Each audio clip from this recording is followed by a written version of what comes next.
Colin Diary. Di sini aku mau menceritakan pengalamanku saat melahirkan normal waktu COVID lagi tinggi-tingginya, yaitu di bulan Juli 2021.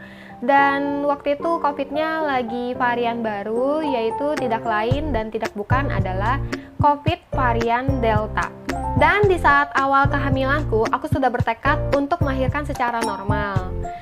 Akan tetapi waktu itu pandemi lagi tinggi-tingginya dan COVID pun lagi varian Delta, sehingga dokter menyarankan aku untuk ambil tindakan induksi persalinan. Karena apa?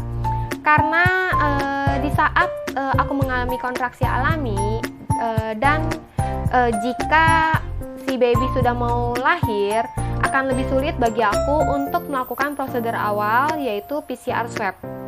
Karena di tempat rumah sakitku bersalin itu tidak terima pasien positif, sehingga jika hasilnya positif akan lebih sulit bagi aku untuk dirujuk ke rumah sakit lain. Di sini aku jelasin terlebih dahulu apa itu induksi dan epidural. Induksi persalinan adalah proses untuk merangsang kontraksi rahim sebelum kontraksi alami terjadi. Dan proses ini bertujuan untuk mempercepat persalinan. Kemudian, kontraksi yang diakibatkan oleh induksi persalinan akan terasa lebih sakit berkali-kali lipat dibandingkan kontraksi alami. Kenapa kontraksi yang disebabkan oleh induksi persalinan terasa lebih sakit berkali-kali lipat? Karena kontraksi yang seharusnya ibu rasakan pada bagian torso bawah atau di daerah rahim akan terasa sakit atau panas, dan baby juga semakin intens bergerak untuk mencari jalan keluar hingga pembukaan penuh. Akan tetapi jika menggunakan induksi persalinan, kontraksi tersebut akan terasa sakit berkali-kali lipat karena disebabkan oleh kontraksi yang dirangsang untuk muncul terasa lebih kuat, sehingga membuat rahim dan baby tertekan di dalamnya. Sedangkan epidural adalah salah satu bentuk anestesi atau bius lokal yang digunakan untuk membuat area tubuh tertentu menjadi mati rasa. Dan dalam proses persalinan, epidural tidak membuat Anda hilang kesadaran sepenuhnya, karena hanya berfungsi sebagai penawar rasa sakit pada area tubuh tertentu. Epidural juga diperlukan arahan dari dokter kandungan dan disuntik pada tulang belakang, sehingga ketika obat bius ini diberikan, rangsangan saraf sensorik pada tulang belakang bagian bawah tubuh akan terhenti untuk sementara. Nah, sekarang kita masuk ke ceritaku. Jadi sebelum due date, aku kontrol lagi ke dokter kandunganku, dan dokterku mengatur jadwal di tanggal 5 Juli untuk melakukan induksi dengan ada atau tidak adanya kontraksi atau pembukaan. Akan tetapi di saat tanggal 2 pas di jam subuh sekitar jam 1 pagi atau 2 pagi, aku itu tidak bisa tidur karena mengalami kontraksi intens yang setiap 20 menit pergerakan babynya tuh kencang banget, sehingga membuat aku tidak bisa tidur. Dan di saat pagi, aku lupa mungkin sekitar jam 7 atau jam 8 pagi, aku kaget karena aku mengeluarkan flek darah. Darahnya berwarna kecoklatan, dan aku telepon ke dokter, dan dokter menyarankan aku untuk melakukan PCR swab, sehingga sorenya di saat PCR swab keluar dan dinyatakan negatif, aku sudah bisa masuk ke ruangan. Nah, sehabis telepon dari dokter, aku excited banget dan langsung menghubungi suamiku untuk segera pulang dan melakukan PCR swab.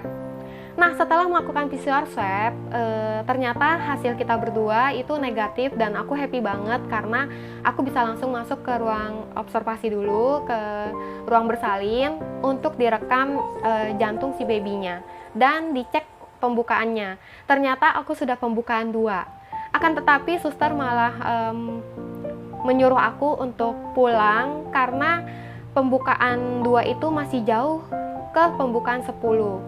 Tetapi karena saran dari dokter kandunganku, aku bilang ke suster, aku sudah bicarakan ini dan aku setuju melakukan induksi persalinan, sehingga mau tidak mau suster pun menerimaku dan aku melakukan induksi. Dokter kandunganku adalah Dr. Edward Tony Ngantung.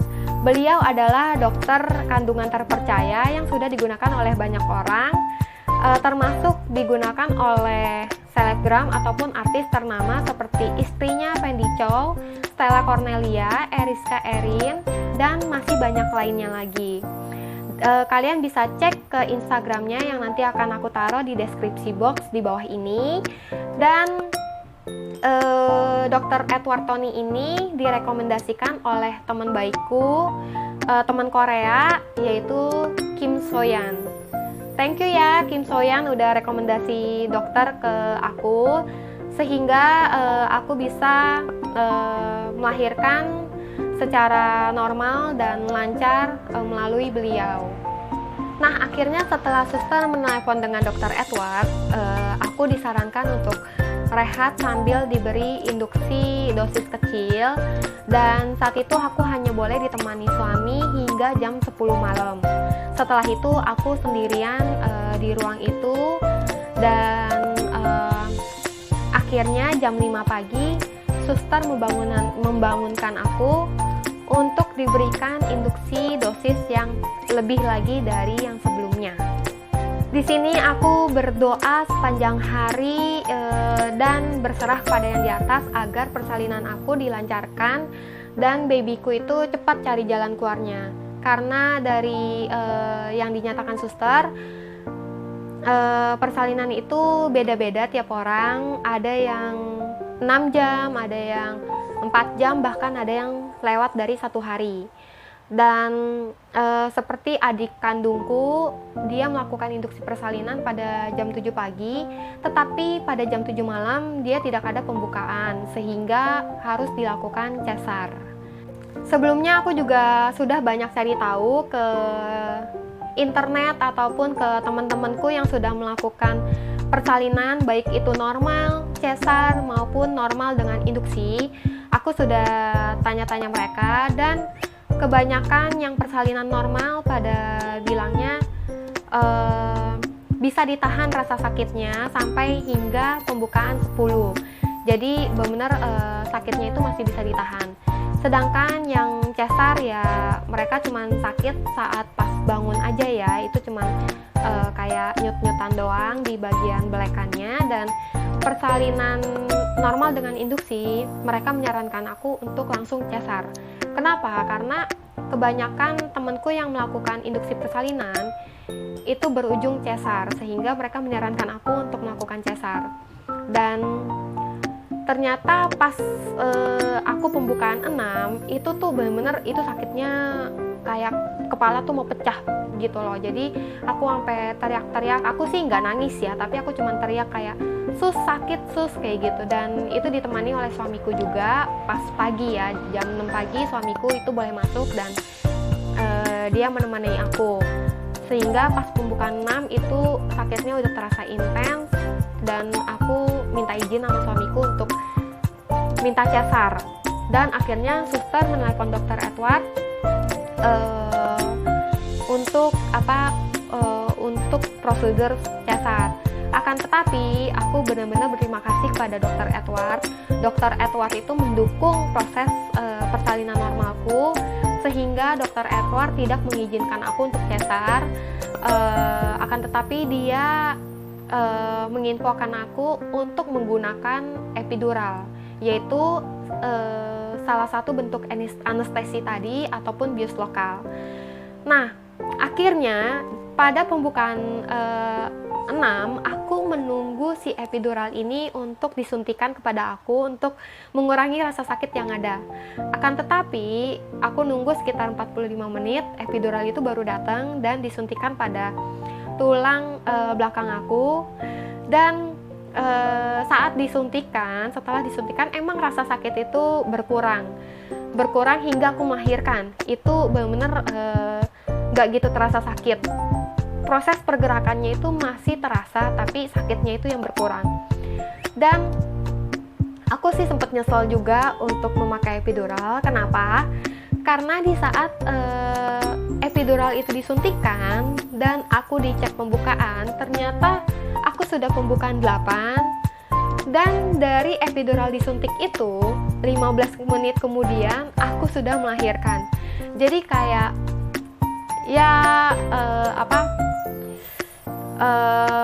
ternyata aku bisa tahan gitu loh sakitnya, walaupun sambil teriak-teriak dan berpikiran tuh epidural akan cepet datangnya gitu kan, tetapi epiduralnya lama datangnya. Oh iya, di saat abis disuntikan epidural itu, akhirnya kan sudah pembukaan 8. Jadi dari pembukaan 8 ke pembukaan 10 itu cepet, sehingga saat berapa menit kemudian si suster mengecek lagi, ternyata aku sudah mau melahirkan. Kepala baby sudah bisa dirasa oleh suster, dan akhirnya aku melihat suster tuh pada kalang kabut bolak-balik mempersiapkan alat-alat, dan aku dipakaikan selang oksigen. Terus aku diarahkan untuk membukakan kaki, lalu untuk melatih napas ya, untuk menekan si baby untuk keluar. Jadi kayak ditarik napas, terus hela napas kayak gitu. Ternyata di saat latihan itu babyku sudah mau keluar kayak gitu kan. Dan akhirnya si suster itu menahan babyku jangan sampai keluar terlebih dahulu sebelum dokter datang. Nah, setelah dokter datang langsung cak, udah langsung babyku keluar seperti itu. Terus suamiku juga lucunya dia kaget, dan dia tadinya mau rekam kan waktu si baby keluar, tapi yang direkam hanya lantai aja. Jadi cuman video ini yang aku dapat, kalian boleh lihat setelah ini.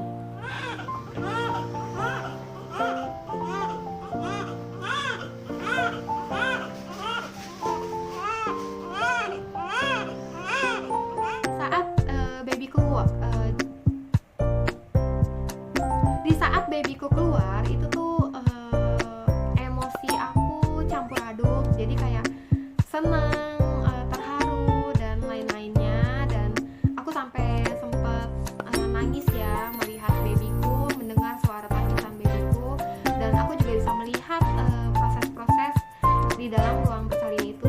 Babyku dibersihkan oleh para suster, terus dimasukkan selang ke tenggorokannya untuk dibersihkan air ketuban yang tertelan di mulutnya dia dan lain sebagainya. Dan aku juga bisa ngobrol dengan dokter yang sehingga aku bisa menjadi rileks, dan dokter Edward pun juga mengajak aku bercanda gitu. Terus aku sempat mengalami pendarahan yang lumayan, dan dokter Edward menangani pendarahan aku dengan baik. Nggak cuma dokter, suster-suster di sana pun juga bekerja dengan sangat baik.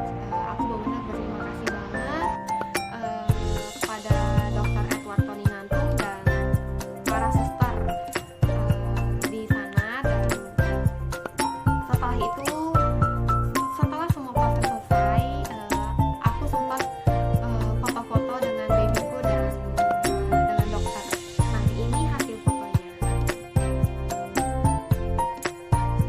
Bagi para moms yang ingin melahirkan normal dengan induksi ataupun epidural, dibicarakan dulu atau dikonsultasikan terlebih dahulu kepada dokter kandungan kalian, dan jangan takut ya moms, banyak berdoa dan berserah kepada yang di atas, lalu melakukan olahraga yang ringan.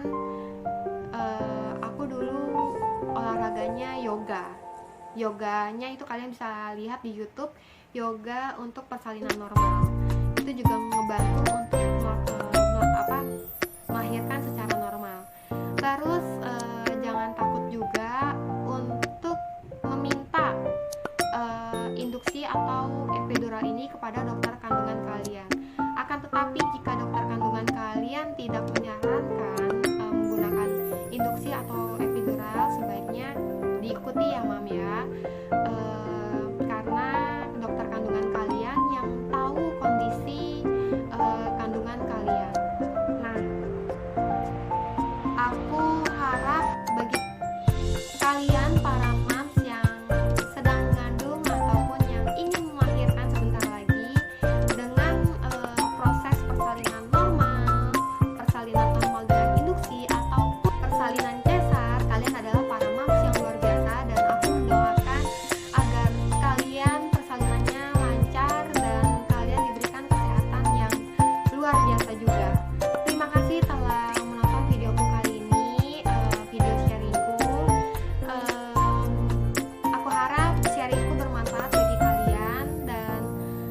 Jangan lupa like, comment, dan subscribe channelku. Dan jangan lupa komen di bawah ini ya jika kalian ada pertanyaan, atau kalian boleh tanya langsung ke Instagramku di @caroline.kosasi. Sampai jumpa di review atau video sharingku berikutnya. Bye!